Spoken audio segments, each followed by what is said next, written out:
So out of 6, can you still have a great relationship? Hello guys, welcome to Inspirational Moments with the Agbos, and of course we are always happy to have you. You're my VIP, so I'm always happy to have you around. I hope that you've told somebody that we are on a courtship series. Today we are going to look at the last part of it, which is the don'ts, the things that you as a Christian single or a seriously minded single, you're not going to do in your courtship because it wouldn't end well.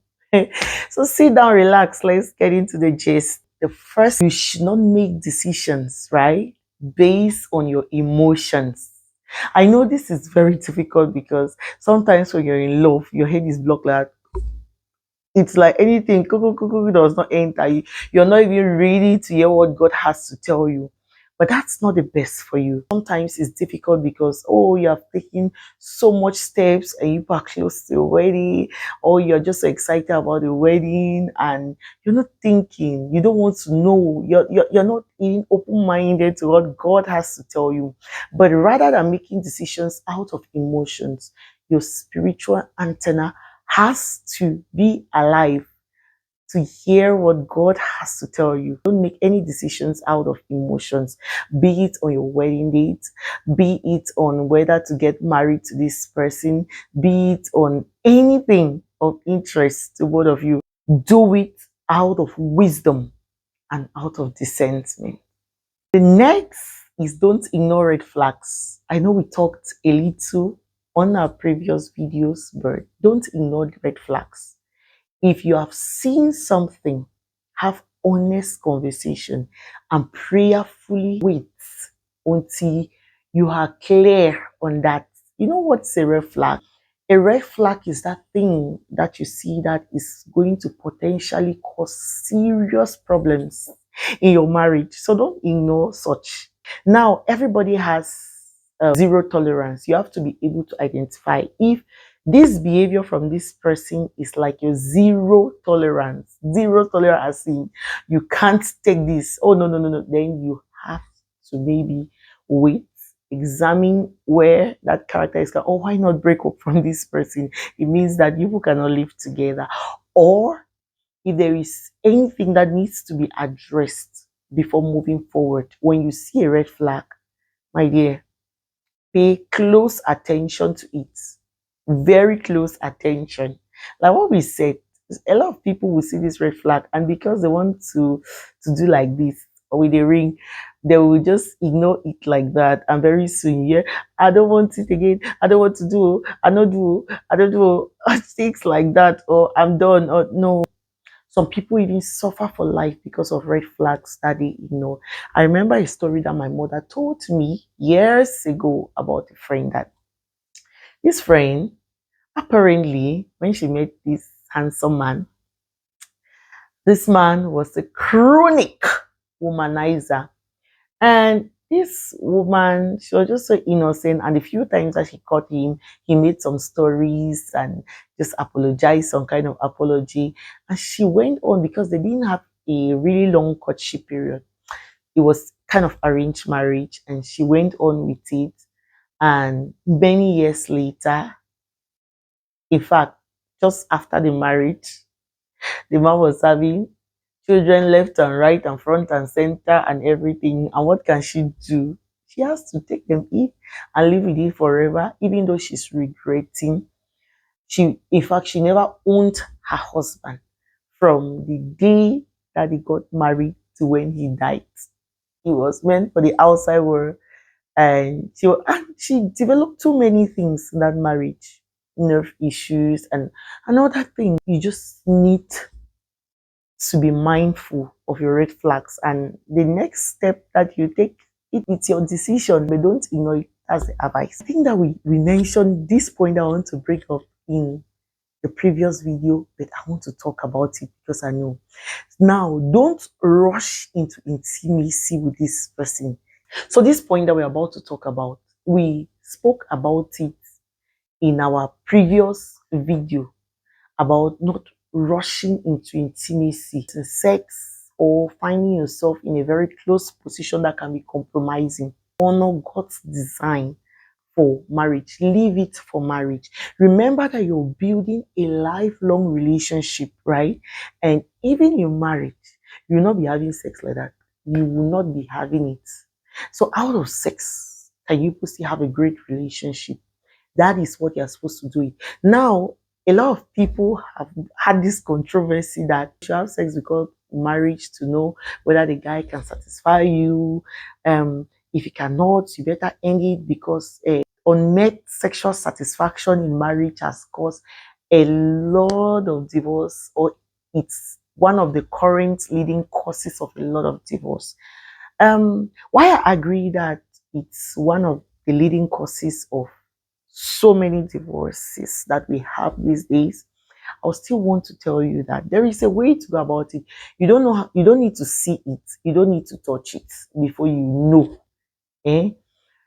How can you do it even without seeing and touching it? Have this conversation. Explain your, for instance, if you're a virgin, right, that you have never done you anything before you got married, hallelujah, that one is good because you don't have any, let's say, talker, you don't have any baggage that you're carrying, you don't have any memory, you don't have any preferences yet, sexual preferences yet, right? But if you're not, and you feel like you have kept yourself and you want to have like good satisfaction, and you have certain preferences, right? Have this conversation with the person. You don't need to go too deep, as in, oh, this and that. But if you think that you're this person, that you have a certain kind of preference, and you want to check if this person, if it's okay with this person, or you have a certain weakness, please don't hide it. Communicate this thing to this person. For instance, me, I like to be at the ceiling. Let me turn my legs up at the ceiling, and then you are doing the thing. Will you be able to be holding my leg up in the ceiling while you're doing your things? Eh? And then this person, if he's not able, you tell you that no, I cannot be holding your leg. How do they do that kind of? I will not be able. And then you know that okay, people are not. Or you simply say it. Oh, I have a sexual weakness. I just enter and I ejaculate. And for me, I've been looking for solutions. So that is it. Or if you don't like it, oh, I don't like it. This openness will help people to seek solutions together. You know, seek solutions. If the person thinks that he can handle it, the person will tell that, oh, I think that we will be able to handle it. We will seek medical. So the person is getting into the marriage with this consciousness and making a conscious decision when doing it. Not that this person is just comes and is shocked by your fantasies, sexual fantasies, or your sexual weaknesses.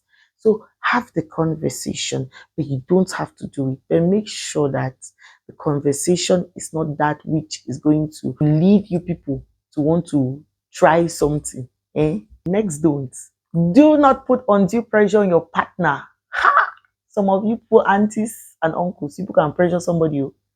You will just be there and this person has no peace and you're only there pressuring. No, the marriage is next week. We met today, we're getting married next week. And this person is like, I don't have peace. You just keep pressuring for the wedding to take place. You're just so eager, for it to take place because you want to mark certain things. Don't put undue pressure. Please, if somebody is putting undue pressure on you, don't enter and then you regret. What you do is that you tell them that please, your pace is so fast for me.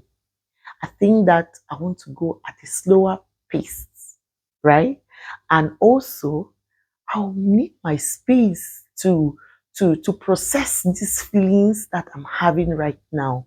I don't know, I don't have peace and I need to figure this out before I move in. You don't want to get in and realize that that peace that you were not having was God's way of telling you that that is the wrong person.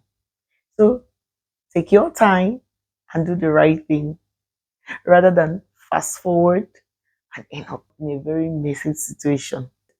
Don't avoid discussing very difficult topics. Now, that is the place of professional premarital counseling sessions. Let me tell you a little about my own. While I was preparing for my wedding, we had a professional premarital counseling, which is different from that which we had in church. Now, every time when we finished, there's going to be so much debate because what it does for you is that It helps you to talk about everything. They will bring up topics, even the ones that you can't imagine that people should have this conversation. Conflict management, sex, families, dealing with families, dealing. So they are going to talk to you about too many things. And sometimes some people even have it and it breaks up because that's when you see that I can't coexist with this person. It brings the hard conversations to you.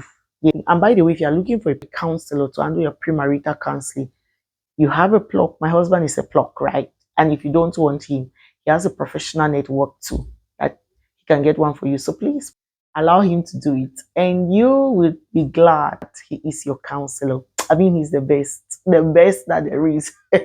So, as I was saying, don't avoid difficult conversations. And sometimes it was so draining to me because I felt like this thing was causing us more issues, but rather it got us to understand each other's mindsets clearly, you know. So don't avoid difficult conversations because you want to max yourself to be a wife material or not to lose your marriage. Sometimes people are just so afraid to lose their marriages that they will just max everything. Last but not the least, don't neglect your personal growth, right?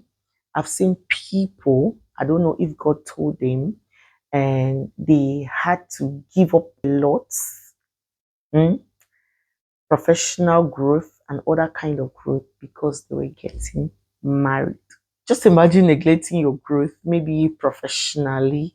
And you know, I was supposed to go and do my master's, but I'll not do my master's this year because I'm getting married.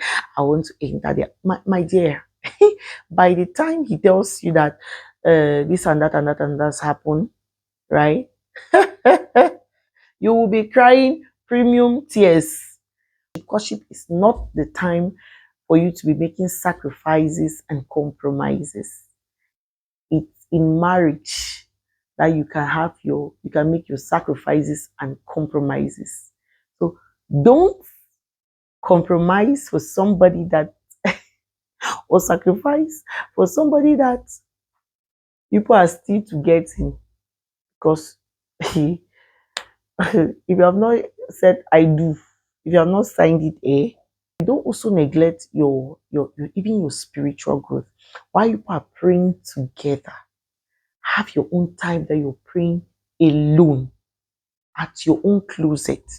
You're hearing by yourself. It's not just coming to tell you that, oh, God has have your own time that you're praying to connect, so that God can tell you things by Himself. Note that Christian courtship is about seeking God's face and God's will for you and maybe your to-be spouse. Above all else, above your desires, above your love, above all else, it is a journey of faith.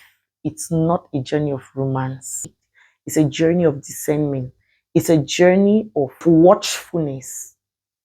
It's not a journey of romance. It's meant to build a relationship that is rooted in Christ and for God's glory to be seen, not just in that courtship, but in the beauty of your marriage. I hope that you've had a great time with this series. Please like, share, subscribe. Don't you want us to grow? Show your neighbors. Show your neighbor's sister and your sisters and your sisters and all the church members you have. Let them subscribe to this channel so our community can grow and we are going to blossom in our relationship. I want to say a big thank you to those who commented lifestyle. Barrister Sakwe, thank you very much. Mr. Ngoizbe, thank you very much for your meaningful input on our last video. Thank you to all of you who have been watching. I really love connecting with you. Until next time, God bless you and bye-bye.